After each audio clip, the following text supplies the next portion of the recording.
Good morning, ladies and gentlemen. On behalf of IBBY, I'd like to welcome you all here to the discussion panel about IBBY, its awards and its projects. IBBY's founder, Jelle Lepman, believed that books could build bridges of understanding and peace between people.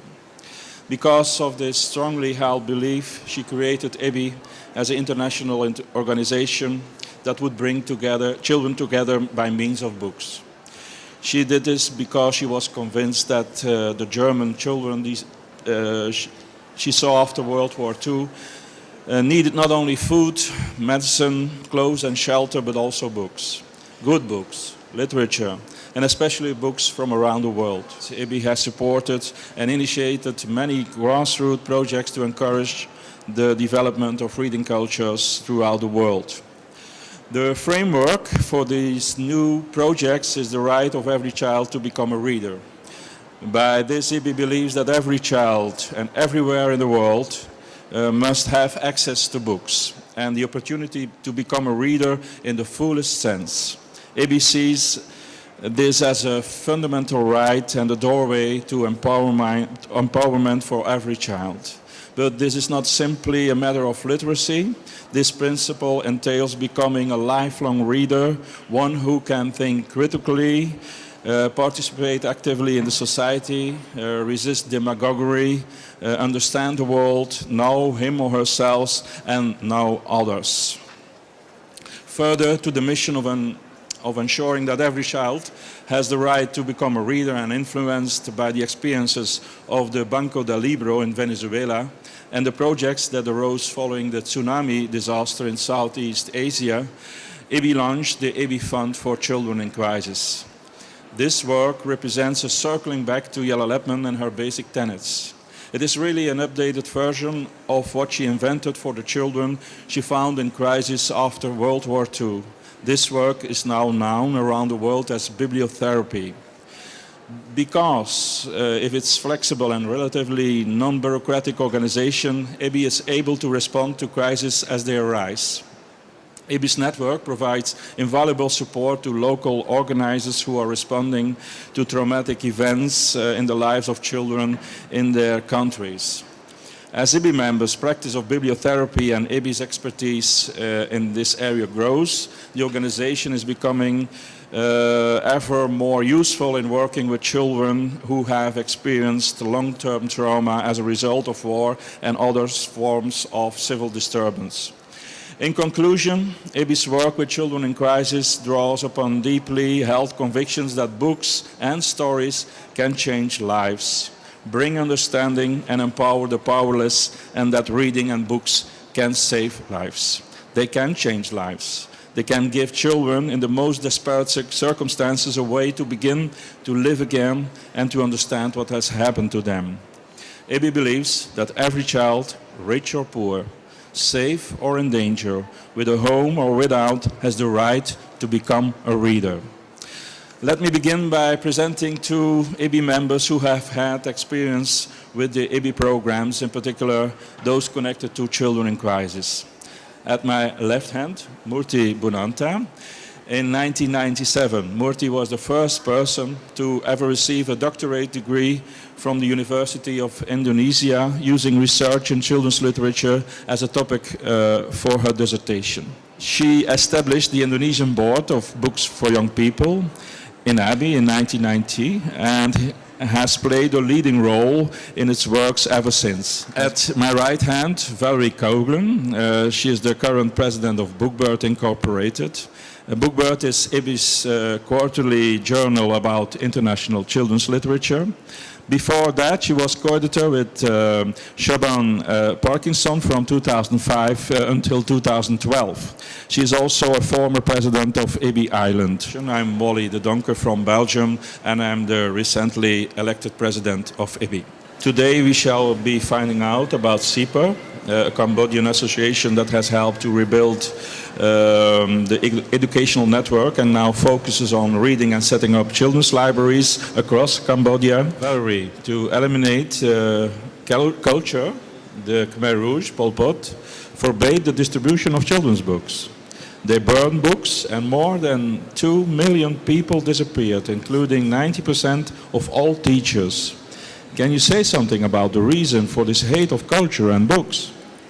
Well, I don't think it's particular to Cambodia, but Cambodia is one of those countries where there was an extreme example of it. And it wasn't just children's books, it was all books.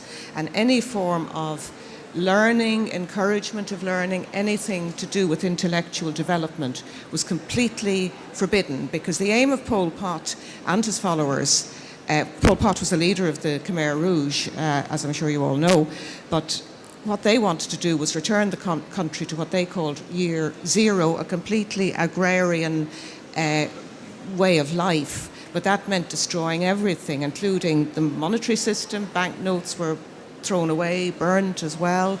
The medical system was destroyed. They wanted to go back to traditional medicines and so on.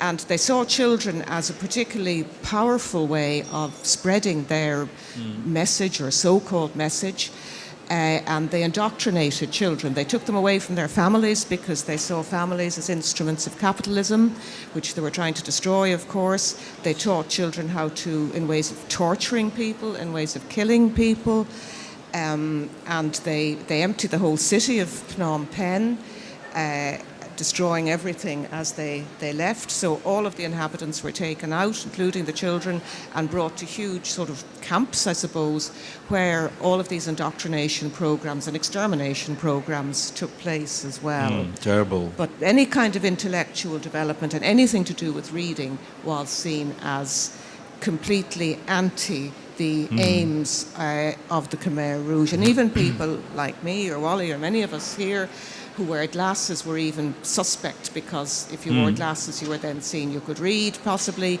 and you were seen as some sort of intellectual. Terrible, really. It's unbelievable. For over 20 years, SIPA has played a pioneering role in the rebirth of Cambodia, especially for children, by initiating and developing libraries in schools. Could you tell us more about it?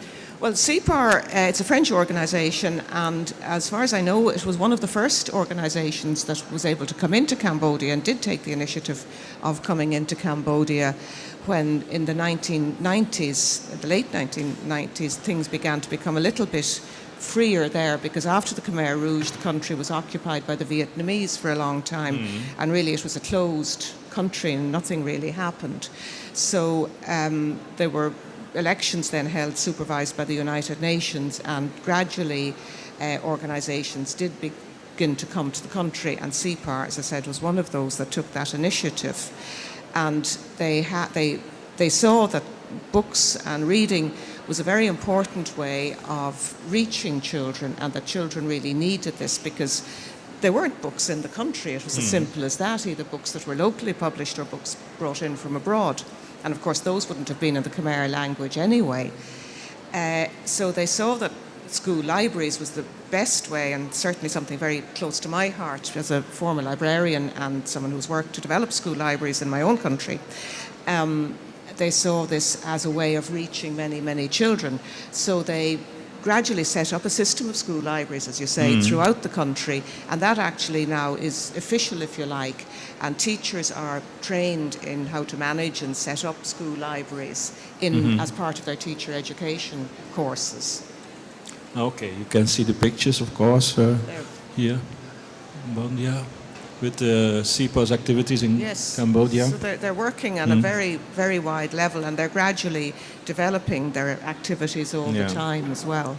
Really a lot. It's over the whole country. It's the whole country, and it's a big country. And another thing to bear in mind when you look at a map like this and see that it's a big country is that, again, there isn't the infrastructure in terms of travel.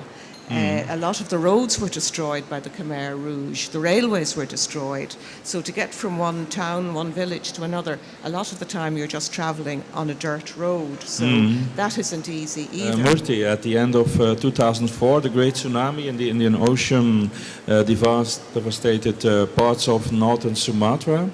You and your colleagues in IBBY immediately started to work with children in the camps amongst the debris using IBBY support. How did you get started, and wasn't it rather dangerous to get to these areas? Actually, we have start our bibliotherapy, if we can use this term, in 1993 when we go to the since now. We always, every week we go to the hospital and telling stories to children in the hospital for the cancer children, and until now. So it's already 24 years. And then when there is a tsunami, there is a kind of a shocking for us, it's a shocking happening. And I was really grateful that IBBY helped us without, I was asking, help us to give some funding, and so that we can do our bibliotherapy more. And with the help of the other sponsor, local sponsor, the others, we can manage to go to Sumatra. Before that, we already established, we made the donation money from the funding from the IBBY. We can initiate 8 motorbike libraries, and we put logos, our logos, local logos and IBBY logos, 8 libraries, and also we can manage to produce 5 books, new 5 books, 2 books written in the Acehnis. And this is the motorbike library with books, so we got support from the others. And then it was scary, but we couldn't show that we were scary, because we came there 6 months after the tsunami, and sometimes the earthquake is still there, and the building looks like they will drop. So, but I know that the children were very tough, you know. We sometimes they were traumatic, but they were tough. So we didn't show that we were scared, but we just holding each other. Holding each other, and just stay calm, and then we continue our storytelling and our meeting with the children. Stories can calm the children. So I don't think that I teach the children, but we also get learning from the children, get lesson. Following another natural disaster also on Sumatra, my box library was one of the IBBY Children in Crisis projects in 2009. Yes. Could you explain how it developed this project? Yes, after the tsunami, because we live in a ring of fire, we have a lot of earthquake, landslide. So then we think that because the funding is already used here, so we try to have another system with box library from plastic. It's cheap, but the meaning is books inside, and we also put books from the that published by the funding of 5 books by the IBBY. There's 5 books. Can I show the books? And 2 of them written in Acehnis. And this is also becomes the example of the government, because we know that Indonesia have 780 languages. We speak only 718. Yes, and die out until 745 now, the numbers. And we speak through a national language. And the government encourages now the remote area, the teachers, the parents speak in mother tongue. And I show the books, and I hope that it will be taken as an example, the Acehnis. Oh, Valerie, since 2000, CIPER has been developing a new point of focus, reading for all outside the school system. Mobile libraries tour the suburbs and remote villages.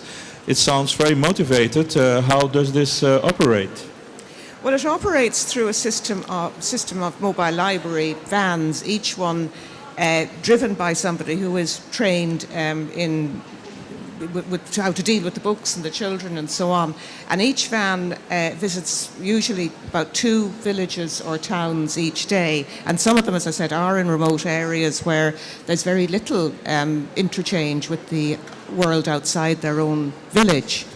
And the libraries are visited by children and some adults as well. A high percentage of the children are under the age of 10, and so they're getting these children at quite a young age. And they do lots of reading, but book-related activities, and they try to make it fun for children, so they'll involve them with puppets and magic shows and all sorts of things to invite them in. And over the course of a month, they're actually in touch with approximately 1,000 children, which is, this is one van, is in touch with approximately 1,000 children, which is a wonderful way of reaching children and actually bringing them the books, because one of the things that I always have to keep reminding myself going there is that they have so little in the way of books because of circumstances, and there's so little reading material, if any reading material in the home, that this contact is really important, and they can borrow the books then, and adults can also borrow books so that they can read to their children. So again, they're fostering the culture of adults and children working together to enjoy books. Okay. Publishing books in the Khmer language is an important factor for the development of reading. Could you give a few examples of these books? Yes, there are a few here. There are a number of companies publishing now in Khmer, but it's still very much an industry, if you like, in its... Thank you. Books like these that, you know, are kind of traditional stories, but children, they can see children like themselves in the books, and they can see the kind of wildlife and circumstances within which many of them live, particularly a lot of the children that the mobile library vans visit are in rural areas, so children can see their own lives reflected, which, as we all know, is very important. And then there are other books which are kind of information books. This is a series that CPAR produces called I Would Like to Know. This is an English language edition of this book, but they also produce them in Khmer, of course, and in French, which English and French are the two secondary languages used in Cambodia. But this is a book, for example, that is exploring the temple complexes at Angkor. So again, letting the children know something of their own culture, which is an extraordinarily rich culture. Before I started to go to Cambodia, of course, I knew something of the temples at Angkor. But again, there are temple complexes around other parts of the country as well. So it's very much part of what they do. Again, books like these, little story books for beginner readers, for early years readers, and they're all illustrated and, you know, using techniques that I suppose a lot of us are familiar with, but they're certainly doing it in a very good way, of lots of context clues and illustrations and so on, so that children can read these books.